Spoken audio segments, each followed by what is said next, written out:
अस्सलाम वालेकुम नाज़रीन, महरान टीवी न्यूज़ में अवां खे भली कार। मां आहियां फराशा। सब खां पहिरियां हिकु नज़र हेडलाइन ते।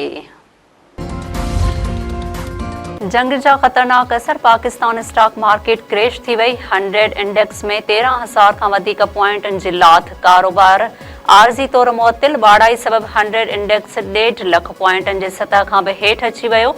चीन ऐं जापान समेत ख़िते जे ॿियनि मुल्कनि जूं स्टॉक मार्केटूं बि मुतासिर।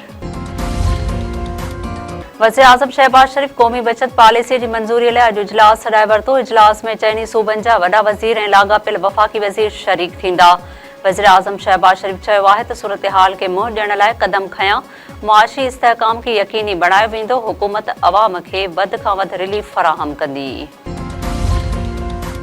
मुश्तबा खामनाई ईरान जो नओं सुप्रीम लीडर चूंडिजी वियो। 88 रुकनी मजलिस ख़बरगान में वोटिंग। मुश्तबा खामनाई अक्सरियत सां चूंडिजी वियो। क़ौम खे नए चूंडियल रहबर अज़ीम सां वफ़ादारीअ जी अपील। ईरान फ़ौज ऐं पासदारन इनक़लाब पारां नए सुप्रीम लीडर जी पैरवी जो अज़म। सदर मसूद पज़क्शियां चयो आहे त नए सुप्रीम लीडर जी चूंड क़ौमी इतिहाद जी अकासी करे थी। अली लारेजानी चयो आहे त नए रहबर जी क़यादत में क़ौमी इतिहाद बरक़रार रखंदी।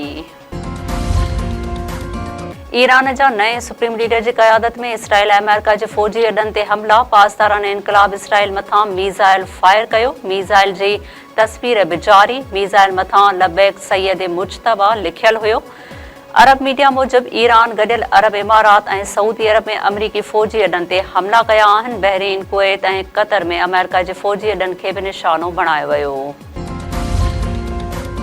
दॿा बावजूद ईरान जे सुप्रीम लीडर जी चूंड ते ट्रंप जे कैंप में मायूसी। मुश्तबा खामनाई जे सुप्रीम लीडर मुक़ररु थियण ते अमरीकी सदर तबसरे खां लमाए वियो। हिकु इंटरव्यू में डोनाल्ड ट्रंप चयो आहे त ॾिसूं था त छा थो थिए। जंग ख़तमु करण जो फ़ैसिलो इसराइली वज़ीर आज़म नेतन्याहू सां इत्तफ़ाक़ राय सां ऐं मुनासिब वक़्त ते कयो वेंदो।